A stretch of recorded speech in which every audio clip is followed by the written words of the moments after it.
नमस्कार दोस्तों, मैं रविकांत विश्वकर्मा बनारस से। जैसा कि आपने देखा, मैंने अपनी ही तस्वीर पर माला चढ़ा के पुष्पांजलि किया। वो इसलिए किया कि आज पूरे उत्तर प्रदेश में, पूरे देश में कोरोना का जो सेकेंड वेव है, उसकी वजह से लगातार लोग मर रहे हैं और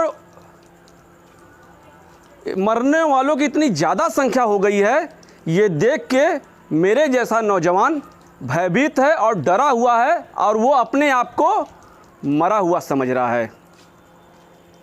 मेरी बात को या मैंने अपने फ़ोटो में माला चढ़ाया है, लोगों को कुछ मजाक लगेगा, लेकिन ये उनको मजाक कहीं नहीं लगेगा जिन्होंने अपने घर के अगल बगल लोगों को मरते हुए देखा है। ये उनको कभी मजाक नहीं लगेगा जो बनारस के हरिश्चंद्र घाट और मणिकर्णिका घाट पे लाशों की लाइनों को देखा है। इसलिए मैं ये बताना चाहता हूँ, हम बनारस के रहने वाले हैं। बनारस के सांसद हमारे देश के प्रधानमंत्री हैं नरेंद्र मोदी जी।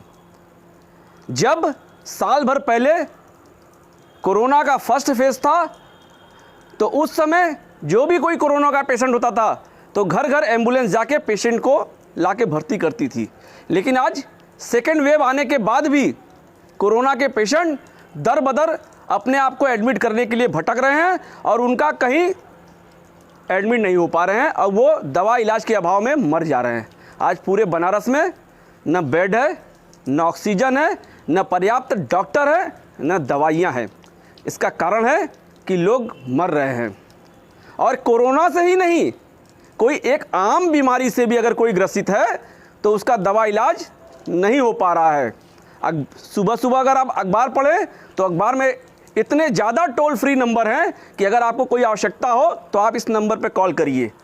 लेकिन जिनके यहाँ अगर पेशेंट आ जा रहे हैं ना, तो नंबर कॉल करते रहिए। नंबर तो पहले लगेगा नहीं, अगर लगेगा तो सामने वाला बंदा तुरंत दूसरा नंबर देगा, फिर दूसरा बंदा तुरंत तीसरा नंबर देगा। तो ये नंबर जो चल रहा है ना, जनता सब देख रही है।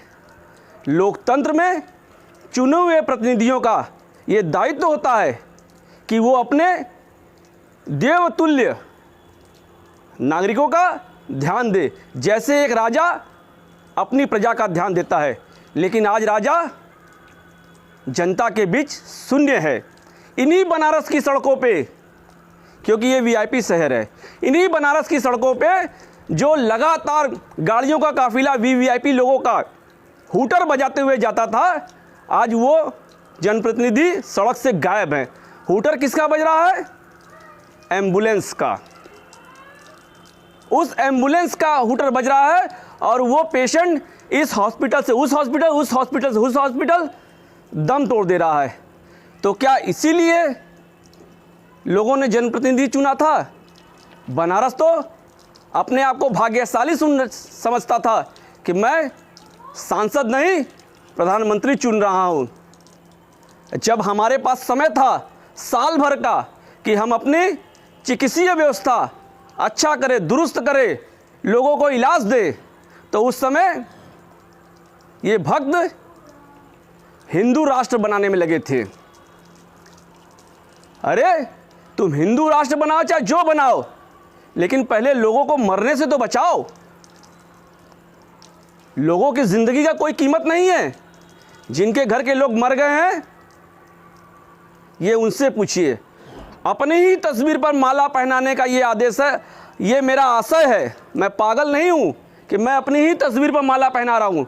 अपनी ही तस्वीर पर माला पहनाने का मेरा आशय है कि आज पूरा हिंदुस्तान डरा हुआ है।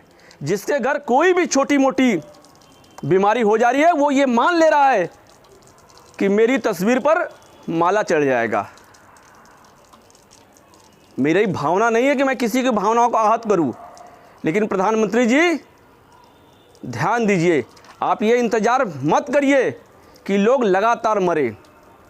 आप ही जब दिन में लाखों लाख की रैली करते हैं तो कुछ और बोलते हैं, और शाम को जब टीवी पर ज्ञान देने आते हैं तो सोशल डिस्टेंसिंग की बात करते हैं।